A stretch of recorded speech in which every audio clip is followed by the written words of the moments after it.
young man from a small town with a very large imagination lay alone in his room with his radio on, looking for another station. When the static from the mouthpiece gave way to the sound below, James Dean went out to Hollywood and put his picture in a picture show. Un cordiale benvenuto a tutti dal vostro Daniele Scarampi per la nostra rubrica di cinema, Cinemax Odissea in 16 noni. Oggi ci occupiamo del ritorno al grande schermo di Barry Levinson, il grande regista americano che dopo oltre un decennio torna a solcare un tema che a lui è molto caro, ovvero le implicazioni tra il cinema, la politica e il sottobosco, più che altro sottobosco politico hollywoodiano. Già l'aveva fatto con Sesso e Potere del 97, prevedendo quasi in qualche modo poi il futuro Sex Gate, come viene chiamato, tra Monica Lewinsky e Bill Clinton.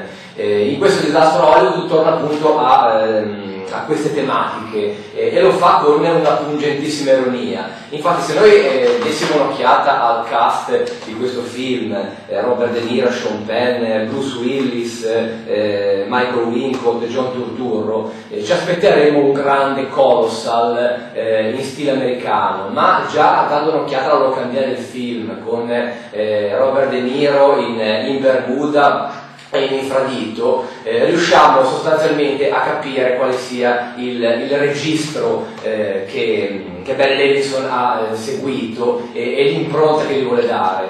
In sostanza è la storia di un produttore cinematografico che si muove intorno ad un universo di macchiette del suo mondo, ovvero il regista frustrato che ha bisogno di forti emozioni, il produttore che non riesce a sfondare, nel frattempo la sua vita privata sta andando sostanzialmente a rotoli e lui cerca di muoversi in questo universo che apparentemente è edulcorato, apparentemente fatato, ma in realtà nasconde un sottobosco di intrighi, di debolezze, di passioni e di situazioni assolutamente imprevedibili. Un film, una commedia brillante, ben girata, con una sceneggiatura semplice ma allo stesso tempo decisamente incisiva. Gli interpreti, tutti dei grandi interpreti.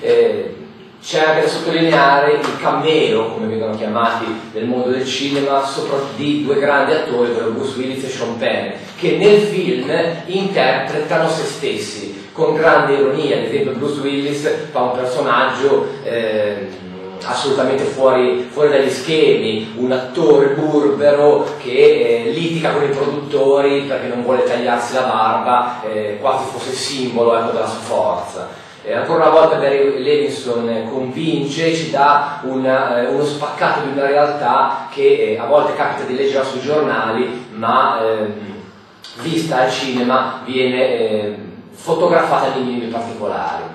Per oggi è tutto, per la nostra rubrica di cinema Cinemax. Appuntamento prossimamente sul sito naturrusso.it. His room with his radio on, looking for another station. When the static from the mouthpiece gave way to the sound below, James Dean went out to Hollywood and put his picture in a picture show.